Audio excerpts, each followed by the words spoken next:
coming on and saying we are back, y'all. This is season 3. And I think being a leader has been that moment, has been like the thing that's kept me motivated to push. I can still go further. I make moves based on what aligns with my mission because that's my passion. Today we're going to talk about redefining your why, or defining your why. Why'd you even get started? What was the point of even starting a business? Sometimes a lot of people don't understand that. Some people don't get started. We're going to jump right to it.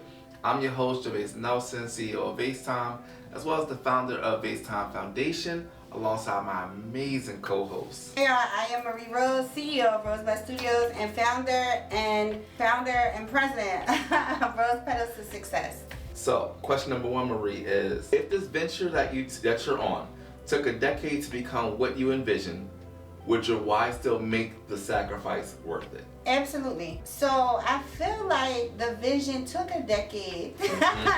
Everybody wants their vision to become this reality in a year. You may get bits and pieces of success on that way to that journey, and then you blink and realize you're at year 7, year 6, year 8, year 10. Or you thought you reached a level of success where you were supposed to be, but the greater and the ceiling just keeps getting higher. I feel like each sacrifice that I've made throughout this journey has led me to where I am, but at year whatever I'm in now, 6, 7, I can still go further. Now that I've surpassed what I thought that my vision was, my vision has evolved and grown continuously, that by the decade mark, I'm probably going to get to the place where I'm really destined to be if it doesn't go up from there. So yeah, I feel like every sacrifice that I've taken still takes me back to my why. My why is my foundation. It just has gone to a broader vision than I could imagine.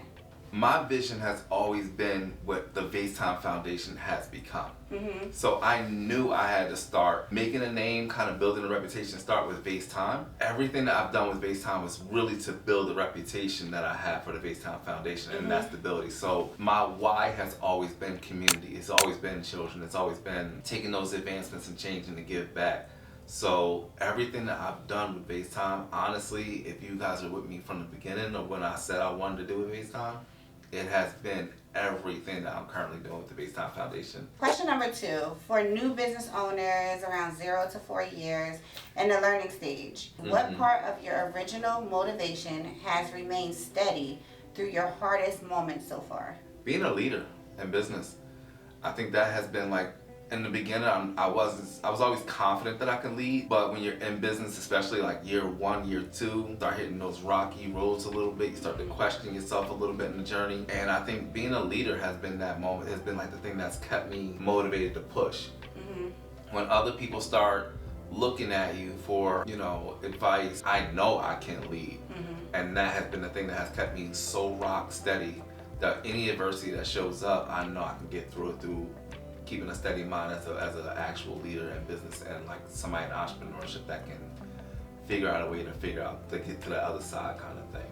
So for me, my original, I'm passionate, that gives me that passion, that drive, but also supports and the passion I have to help. Coming from a social work background, that's all I know is the helping profession. But I'm also rebellious, and I'm always trying to find a way to go against the norm and the grind that everybody thinks we need for. So I've always been the one to go against the grain and follow my own path. And I know that there's a lot of people out here like me who are not able to follow the traditional path.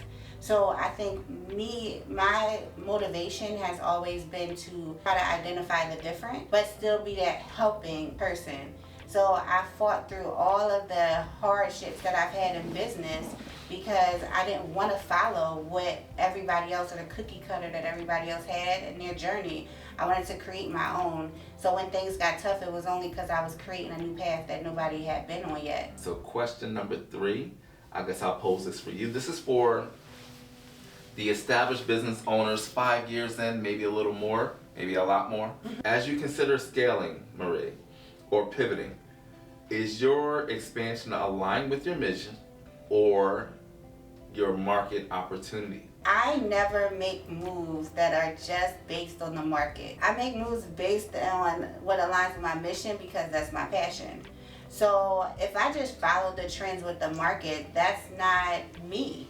Because I don't believe in what it is. I'm just following what other people are doing. And again, that doesn't align with me being rebellious. So it has to align with my vision, my mission, my values for my business in order for me to want to scale. Because following a trend, it has a stop, a hard stop somewhere, because it's not my creativity. It's following what somebody else created. I kind of did both at the same time. I saw what the market, I see what I had to do to capitalize on my market. And doing the commercial residential landscaping, I saw the difference that I had to focus. It's kind of like you had to lose your why a little bit and focus on, I wanted to do landscaping to make changes within the community.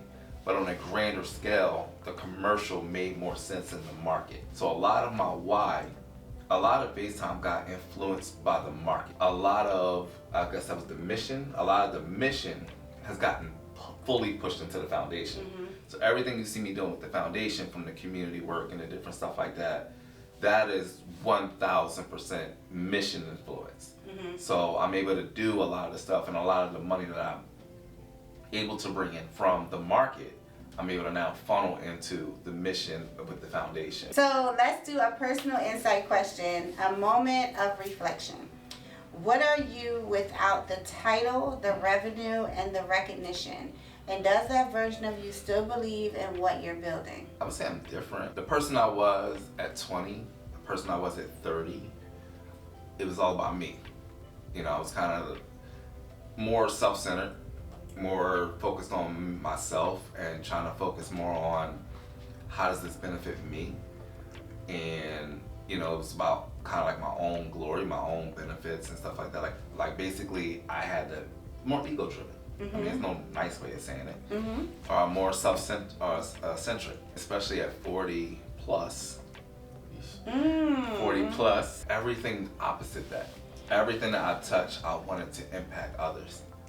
Nothing I have, I always say, I joke with my kids all the time, I have no ego left. I think I used all that. Everything with me now is about how can this actually benefit others? How can the legacy of what I'm doing impact others to do something even greater than me? So now everything is totally different. Like now everything is totally 1000% to better the next generation, the next people that come behind me. First of all, I love that, because that goes back.